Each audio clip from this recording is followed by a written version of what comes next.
Hey everyone, welcome to the first Dead Someday dev blog. My name's Andrew McTeer and I'm the main developer of this game. Dead Someday was just renamed. It was previously called Zombie Town. That was a bad name. It's been in development for over 4 years and a lot's changed since its first release.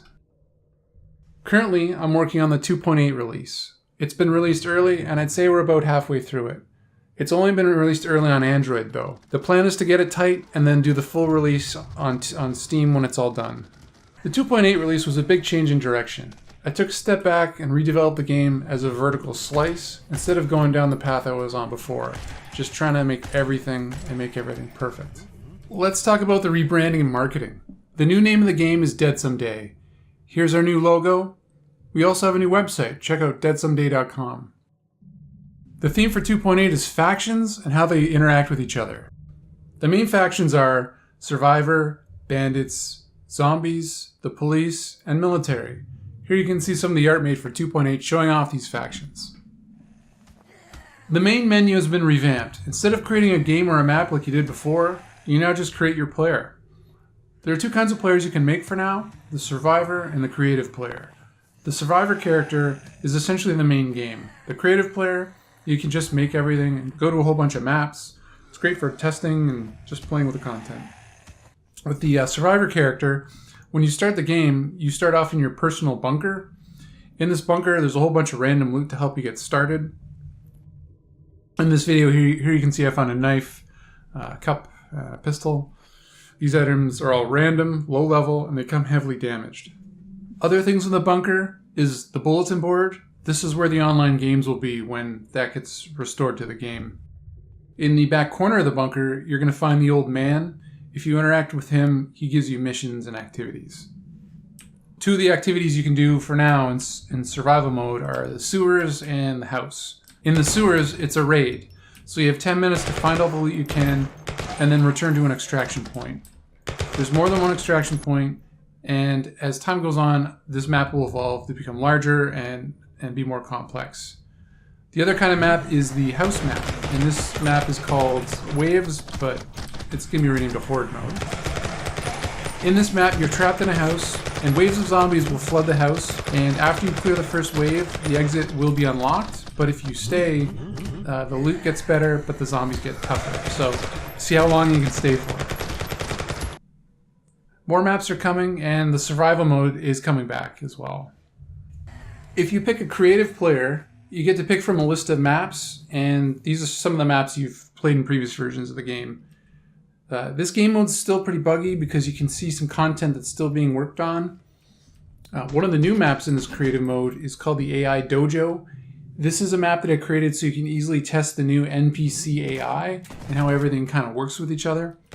It's this cool kind of blue room, and there's a whole bunch of houses and sections where all the faction AI people are. So check it out. There's been a lot of work done on the aircraft. So if you go into the terrain test mode, you can see there's a few jets waiting for you. The flight HUD's new, but still needs a bit of work. This is still pretty early for 2.8. Also in creative mode, you can spawn the new animals that I showed in a recent demo. They have basic AI, but you can attack them and they will chase you and fight back. NPC progression has been improved. Here you can see as the level of an NPC changes, their weapons and armor change. The new faction system affects vendors as well now too. For example, if you're in the military, the bandits won't sell to you, and the survivor vendors probably won't have any military guns for sale. The goal is to make a system where picking a faction has pros and cons. For example, the military is good at fighting, but not so good at crafting. Survivors are great at growing food and selling things, but they're not as tough as the bandits. A big goal for 2.8 is improving the building system. What we have right now is you can just place assets, you can place buildings. I want something better. I want something like Ark or Rust, where you lay your foundations and build up your walls. In the background, you can see a video of a marketplace asset that I bought. This does a lot what I want, so I'm going to go through this code and I'm going to see if I can integrate it. The inventory system is being improved. I've streamlined the UI a bit, tried to make things a little bit cleaner. I'm right now working on making the icons better, and everything will have its own unique icon, as well as you can go into the 3D previewer for every object. Still a lot more to do, but good progress is being made on this. We also have a new 2D map that's vector-based and is a massive improvement over the old way we used to do this. This still needs a lot more love. I'd like to have a better full-screen map with an atlas and being able to set waypoints, but I'm really happy with where we are with this right now. We do have a roadmap with all our future plans. It's on Trello.com and it explains everything that we're going to do. Check the link in the description. So that's where we are right now and what's coming up next. Again, I'll say this is released early on Android, but at the end of the release, it'll be fully released on Steam. So download it off Google Play and let me know what you think. Now let's talk about something big in the future I'm thinking about. I've been really excited about Google Stadia. You may have seen the news about it. It's really early. I don't even have access to it. I might have access to it in the fall. I'm not even sure if they're going to let independent developers like me work on it. But what has me interested in it is we've had some problems releasing this game on mobile.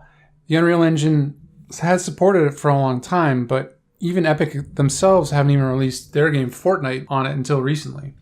But even what they've done is they've only released it on a certain amount of devices. This game has a huge player base on a lot of older phones. If I want to support them, I'm really interested in Stadia because that's one of the things that it will let people with slower devices do is play this game. And it will give me a consistent rendering base so that everyone's game will look the same. The trade-off there is, yes, latency, but they're promising that they've mitigated this. And if they have, we're not even just trading a little bit of latency for better graphics. What we could potentially trade for is if running in the cloud, I can make all these cloud instances network with each other. That promises that I should be able to have a massive amount of players and NPCs in the game instance. So that's really exciting. But even on top of that, it solves another major problem with hackers. So if the game's delivered much like a Netflix movie, there's nothing for anyone to hack. So that also lets me provide a complete across-the-board experience for everybody. No one can modify a save game. No one can inject memory. No one can modify packets over the network. There's just so many things that I couldn't really even get in front of on certain platforms that I can now do with Stadia. So I'm really excited about it. I've applied for the dev kit. And if I get access to it and like it, I'm thinking about how I can move this game into it. Maybe it would be like a sequel, because I know some people would still always want the original version, and I know some people have paid for the original version. So this is obviously a 6-month out kind of mindset, but I'm really excited about it, and I'm looking at it, and I want to know what everyone thinks about it. But I think it could be massive for this game. One of the big problems with this game is on older phones, I really have to limit the amount of zombies that someone can see. And then also the lighting can't be that good on mobile. Like, I want to have multiple people with flashlights walking through a dungeon with torches everywhere, and then zombies kind of coming out of the shadows. And to do that on a 3-year-old Android phone with a mid-scale GPU is just essentially impossible right now. Let me know what you think in the comments below. I'll keep you updated if I get access and make some progress on this. So thanks for watching this update, and I hope you like the game. I hope you like what I've been working on. And yeah, have a great day. Goodbye.